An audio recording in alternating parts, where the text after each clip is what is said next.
ഈശോമിശിഹായ്ക്ക് സ്തുതിയായിരിക്കട്ടെ. പ്രഭാഷകന്റെ പുസ്തകം 27-ാം അധ്യായം. വിവിധ ഉപദേശങ്ങൾ.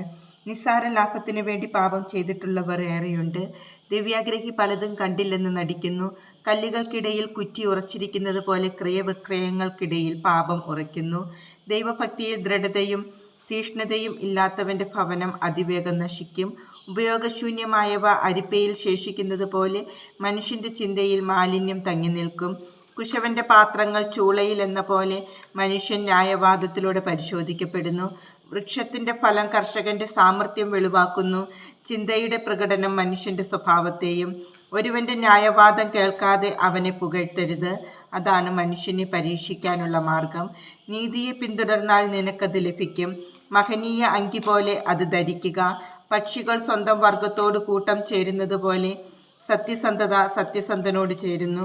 സിംഹം ഇരയ്ക്കു വേണ്ടി പതിയിരിക്കുന്നു. പാപം പാപിയെ കാത്തിരിക്കുന്നു. ദൈവഭക്തന്റെ വിവേകം സുദൃഢമാണ്.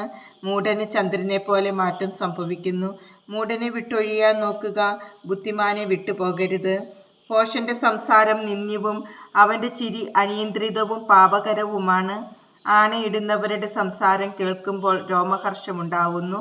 അവരുടെ കലഹം കേൾക്കുന്നവൻ ചെവി പൊത്തുന്നു. അഹങ്കാരികളുടെ മത്സരം രക്തച്ചൊരിച്ചിലിനിടയാക്കുന്നു. അവരുടെ ദൂഷണം കർണകഠോരമാണ്. രഹസ്യം പാലിക്കാത്തവന് വിശ്വസ്തത നഷ്ടപ്പെടുന്നു. അവന് ആപ്തമിത്രം ഉണ്ടാവുകയില്ല. സുഹൃത്തിനെ സ്നേഹിക്കുകയും അവനോട് വിശ്വസ്തത പാലിക്കുകയും ചെയ്യുക. നീ അവന്റെ രഹസ്യം വെളിപ്പെടുത്താൻ ഇടയായാൽ അവനോട് കൂടെ നടക്കരുത്. എന്തെന്നാൽ ശത്രുവിനെ നശിപ്പിക്കുന്നത് പോലെ നീ അയൽക്കാരന്റെ സൗഹൃദം നശിപ്പിച്ചു. കയ്യിലിരുന്ന പക്ഷിയെ തുറന്നു വിടുന്നത് പോലെ നീ അയൽക്കാരനെ അകറ്റി. അവനെ വീണ്ടും കിട്ടുകയില്ല. പിന്തുടരാനാകാത്ത വിധം അവൻ അകന്നിരിക്കുന്നു. വലയിൽ നിന്ന് മാൻ എന്ന പോലെ അവൻ രക്ഷപ്പെട്ടിരിക്കുന്നു. മുറിവാണെങ്കിൽ വച്ചുകെട്ടാം. ദൂഷണത്തിന് ശേഷവും അനുരഞ്ജന സാധ്യതയുണ്ട്.